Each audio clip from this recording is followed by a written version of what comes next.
ভণ্ডদের ভণ্ডামি তো বন্ধ হবে না, কেননা অন্ধবিশ্বাসীরা তাদের কাছে যাবেই। কিছু লোকের সময় এসে যায়, কিছু কাজ হয়ে যায়, তখন ভাবে যে সে ওটা কাজটা করে দিল। কিন্তু তন্ত্র সাধনা যারা করে তারা সত্যি কাজ করতে পারে। আর জ্যোতিষী যারা হয়, অ্যাস্ট্রোলজার, তারাও অনেক কিছু বিপদ আপদে আপনাদেরকে বাঁচাতে পারে। কিন্তু এই যে শরীরে আসা ঠাকুর আসা, তারা ভণ্ড ছাড়া আর কিচ্ছু হয় না, বুঝলেন তো?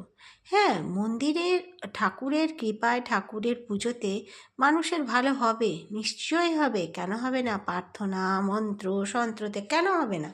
কিন্তু যেখানে ভর আসে সেখানে হতে পারবে না।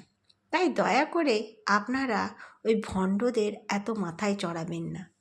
আর যে উপায় টুপায় বলতে থাকে না যারা, তাদেরও অত উপায় টুপায় শুনবেন না।